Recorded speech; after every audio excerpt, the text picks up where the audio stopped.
Hello guys, মই Rabindra my YouTube channel Rabins in the side লৈ সকলোকে স্বাগতম জনালো। আজি মই দেখুৱাই গৈ আছো মোৰ স্কুলৰ ছাত্ৰ-ছাত্ৰীসকলক আৰ্টৰ যে নাঙলটো কেনেকৈ আঁকিব লাগে, যেটো হাল বাই পথাৰত তাৰ নাঙলটো ফাৰ্স্ট স্টেপ বাই স্টেপ মই দেখুৱাই যাম বৰ্ডত। স্টেপটো কেনেকৈ ফাৰ্স্ট স্টেপটো আঁকিব চাব, হেতক মানে দেখুৱাই পেলাই শিকাবলৈ যত্ন কৰিব। আৰু এনেকৈ মই এটো আঁকি দিছো, ইয়াতে চাব। এয়া ফাৰ্স্ট এটো স্টেপ নাঙল Step nong 1 first step to এনেকৈ আঁকিব লাগিব। এইখিনি যে মই দাগ মাৰি দিছো তাৰমানে এইখিনি মুছি দিব লাগিব, লাষ্টত মুছি দিলে এনেকুৱা হৈ যাব। আৰু নেক্সট সেকেন্ড স্টেপটো এনেকুৱা হ'ব চাব। এইটো মই আঁকি ললো, তাৰপিছত ইয়াৰ পৰা এডাল আস্তু টানি দিব লাগিব ইয়ালৈকে। আৰু পিছত এইটো হ'ল সেকেন্ড স্টেপ।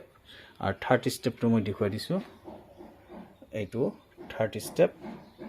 এয়া এনেকৈ আঁকি ললো। এয়া আমি যে মুছি দিছিলো যে এইখিনি বস্তু, তাৰপিছত এইটো আৰু ইয়াৰ পৰা এই দীঘল কেনেকৈ টানি আস্তু টানি দিছিলো, ইয়াৰ পৰা এনেকৈ আমি এইখিনি হাফ কৰি ৰাখিব লাগিব।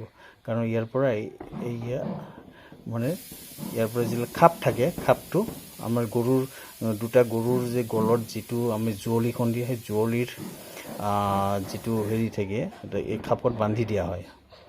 আৰু সেইটো মই দেখুৱাই দিছো চাব। আৰু এইটো স্টেপ 3 আৰু স্টেপ 4। স্টেপ 4ত এয়া চাওক, নাঙলটো মই গটি আঁকি দিছো আৰু পিছত এইখিনি খাপত আৰু এই ধৰণে আঁকিব লাগিব। মই এটা সম্পূৰ্ণ দেখুৱাই দিছো বৰ্ডত কেনেকৈ আঁকি দিছিলো। এয়া চাওক, নাঙল স্টেপ 1, স্টেপ 2, স্টেপ 3 আৰু স্টেপ 4 এই ধৰণত আঁকিবলৈ চেষ্টা কৰিব লাগিব।